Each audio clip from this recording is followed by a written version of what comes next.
There is a question sitting inside Genesis 2 verse 17 that almost no one asks out loud, even though it dismantles the entire official explanation of the fall the moment you give it room.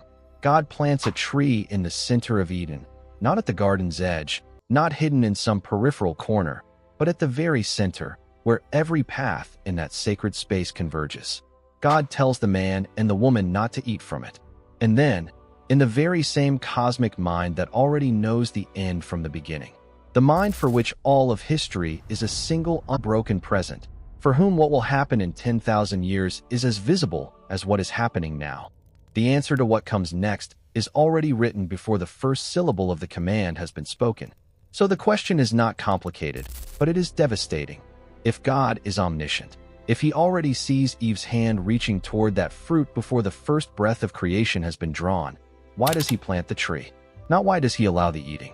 That is the free will answer, and it is half an answer at best, because free will is a property of the creature, and what we are asking about is a decision of the Creator. The deeper question is why the tree exists at the center of the world at all.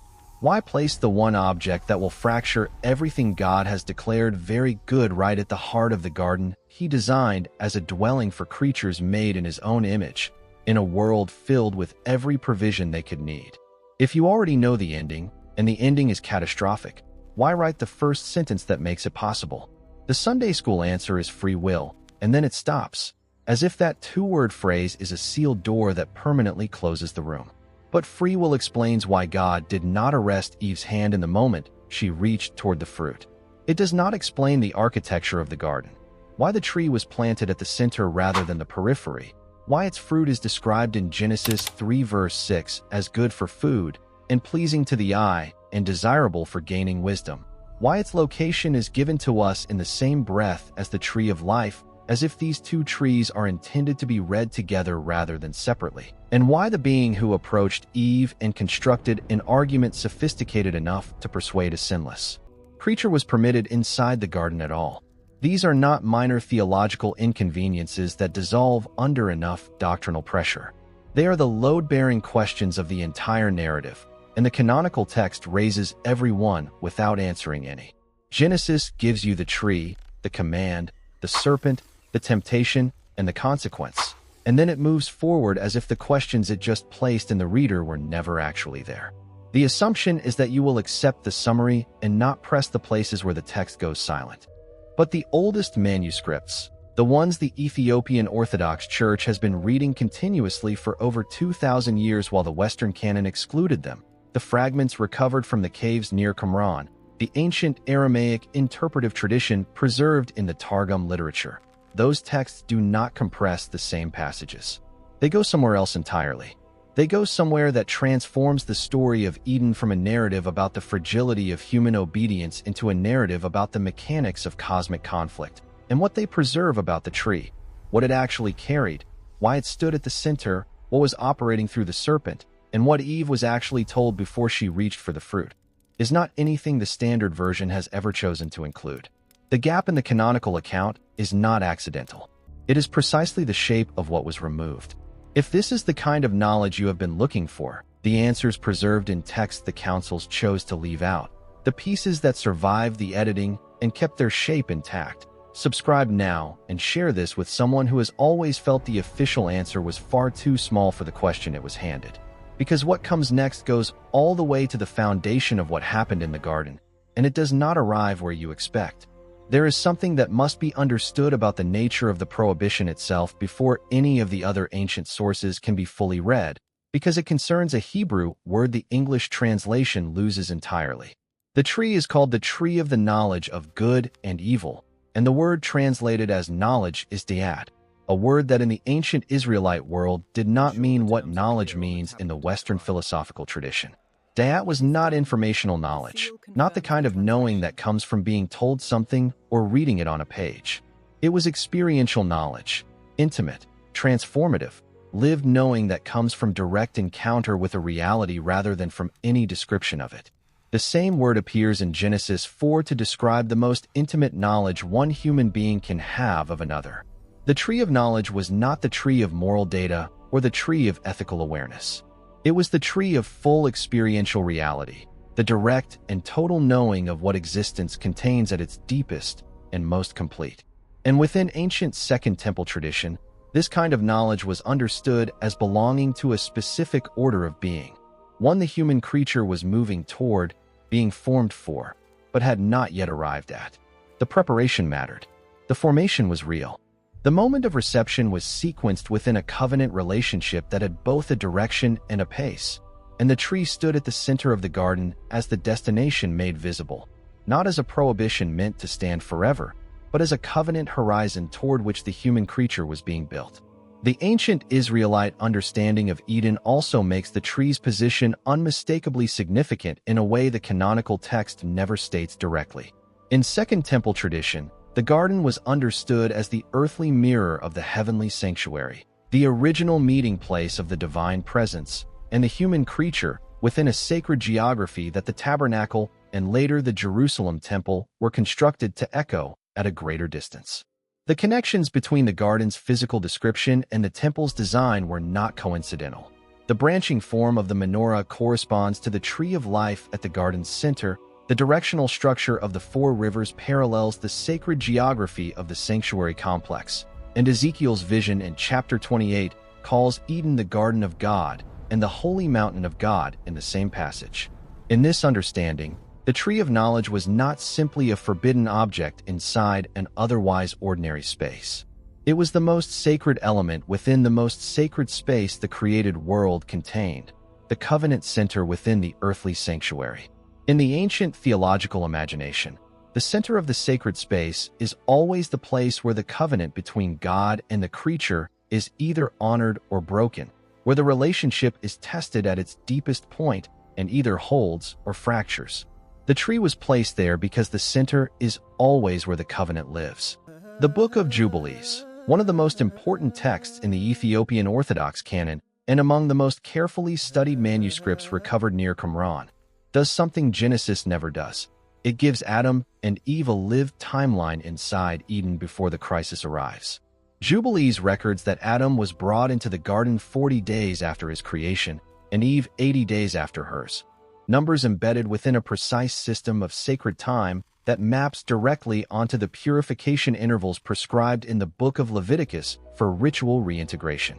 The precision of these intervals is theological, not decorative. In the world of Jubilees, time is sacred architecture, and these specific periods are formal markers of preparation, a window in which the human beings were living inside the garden's order, learning its shape, moving within its sacred geography, becoming what the covenant space was forming them toward.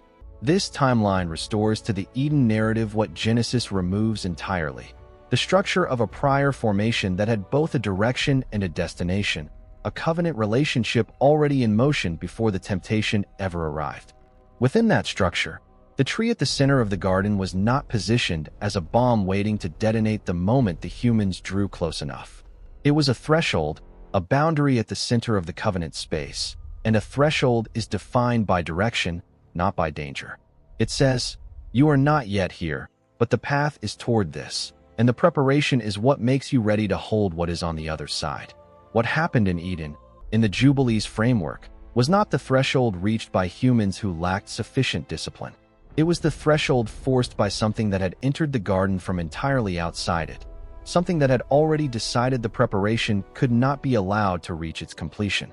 What entered the garden to force that crossing is the question the canonical text refuses to answer with any depth at all, and the answer preserved in the Targum Pseudo-Jonathan, the ancient Aramaic interpretive expansion of the Hebrew Scriptures, representing a tradition embedded in Second Temple Judaism, is the piece of information that changes the entire architecture of the fall narrative. The Targum does not leave the serpent unnamed. It identifies the cosmic intelligence operating through the serpent as Samael, a figure who is not a peripheral presence in the ancient Israelite world, but one of its most consistently documented and theologically significant figures. Samael appears in fragments among the Dead Sea Scrolls, across the Enochic literature, in the Talmudic tradition, and in the manuscripts of the life of Adam and Eve, always in the same structural role: a specific angelic figure whose enmity toward the human creature was not random impulse or passing hostility, but purposeful motivation, rooted in the position the human being occupied within the created order, an exalted position above the angelic hierarchy in the divine intention for the cosmos that Samael found constitutionally impossible to accept. The Targum Pseudo-Jonathan describes Samael entering the garden riding upon the serpent, using its form as an instrument, an external intelligence selecting an available vessel to accomplish a purpose decided entirely outside the garden before the garden's crisis had even begun. What this means for the question of the tree is that the event in Eden was not an expression of human weakness running to its natural limit.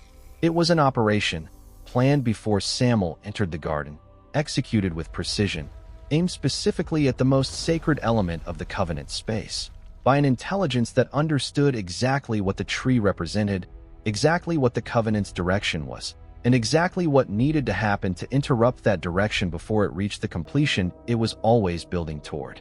The source of Samael's motivation is preserved across every ancient text that names his role, and it follows the same cosmological logic in each of them. The human creature, newly formed and placed at the sacred center of the created world, occupied a position in the divine intention that no angelic being held. In the Enochic cosmological framework, where the architecture of heaven and earth is described with a precision the canonical tradition never attempts, the human creature was the being for whom the covenant was moving, the creature being formed into something the whole of creation was oriented toward. Not the most powerful being in the cosmos at that moment, but the creature whose full formation would result in a divine intimacy and cosmic standing that the Enochic tradition understood as the destination of the entire created order. This was the intolerable thing for the intelligence that entered the garden. Not the fruit, not the specific act of eating. The intolerable thing was the destination the tree represented, the full and eventual covenant fullness between the human creature and God that Samael's position in the cosmic order could neither reach nor match. Disrupting the threshold in Eden was not an end in itself. It was the strategic means of breaking the path toward a destination that, if the humans were allowed to reach it through the full arc of the covenant's formation, would have produced something Samael had already decided the cosmos could not be permitted to hold. The Apocalypse of Moses, the Greek version of the life of Adam and Eve, preserved in manuscripts tracing back through the early Christian period into the world of late Second Temple Judaism, contributes something to this picture that no canonical source ever attempted: Eve's own testimony. Written as her first-person account, this text does not compress the temptation into 3 verses. It records the actual structure of the argument she was presented with, the full theological content of the exchange between Eve and the being operating through the serpent, and what that exchange reveals is not a scene of appetite and weakness. It is a scene of deliberate theological argument, precisely constructed. The being operating through the serpent did not simply point to the fruit and suggest she try it. It offered her a reframing of the prohibition that presented the boundary as evidence of something other than divine care. It told her that God had placed the limit there not to protect her, but to preserve a hierarchy that served God's interests at her expense, that the knowledge the tree carried would make her like God, and that the prohibition existed to maintain a distance that benefited God rather than her. This was not an appeal to appetite. It was an appeal to the interpretive capacity that defines a free creature, the same capacity that makes genuine worship possible and genuine rebellion possible, because they are the same faculty working in opposite directions.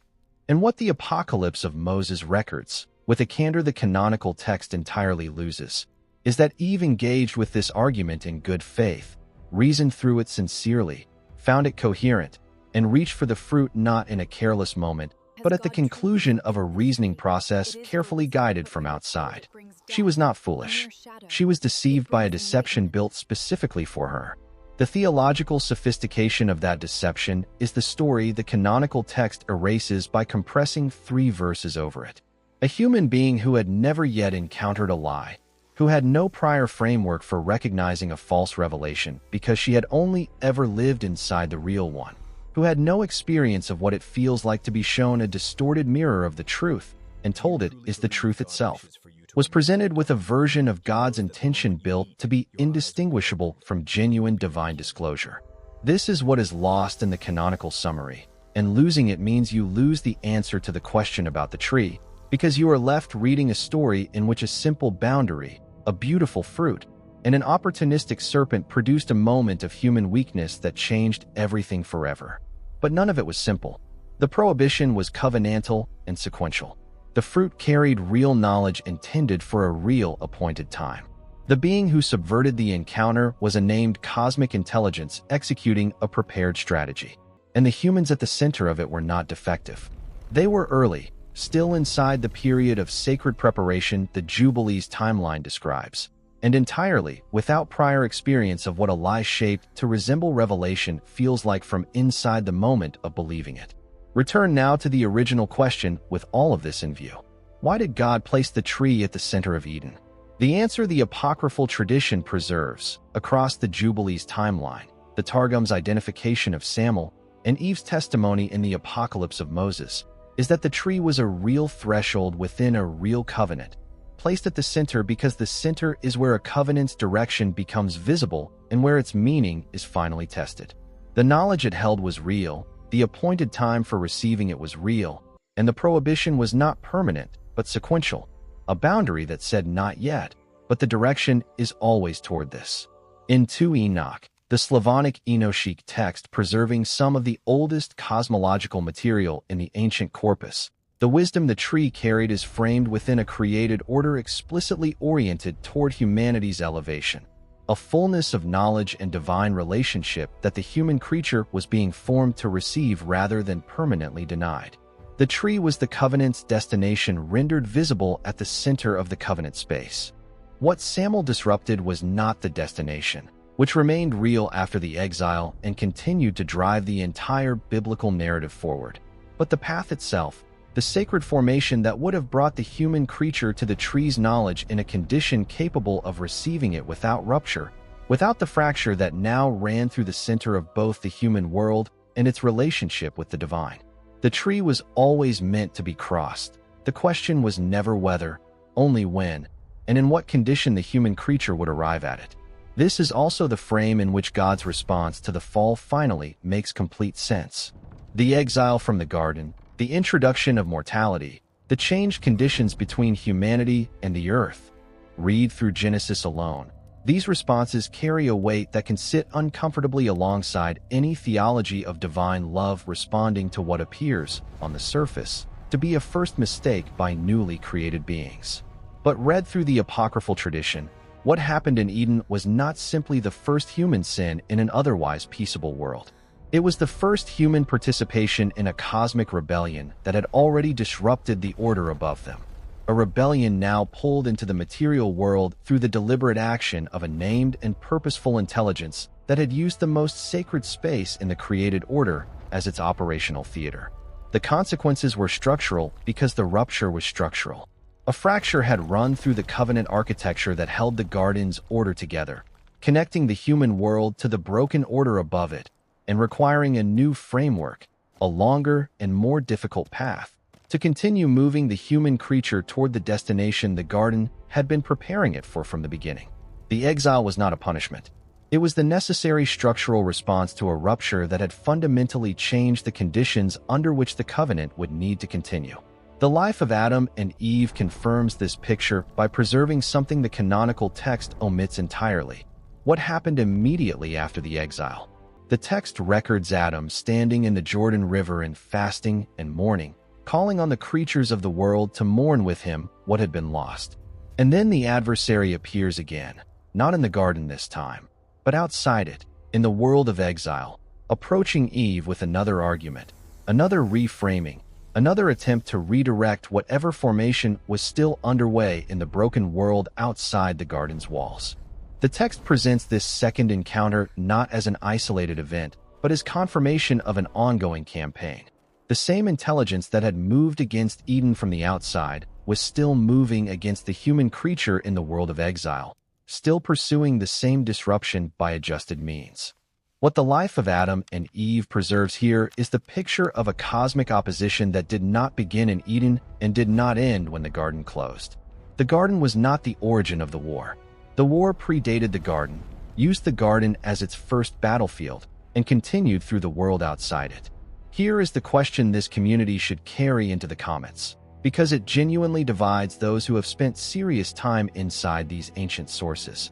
If the apocryphal tradition is right, if Samael was moving against Eden with a prepared and motivated agenda, and if Eve's choice was made at the conclusion of a deliberate theological deception crafted by a cosmic intelligence rather than a moment of simple appetite, does that change the moral weight of what every human being has inherited from the garden?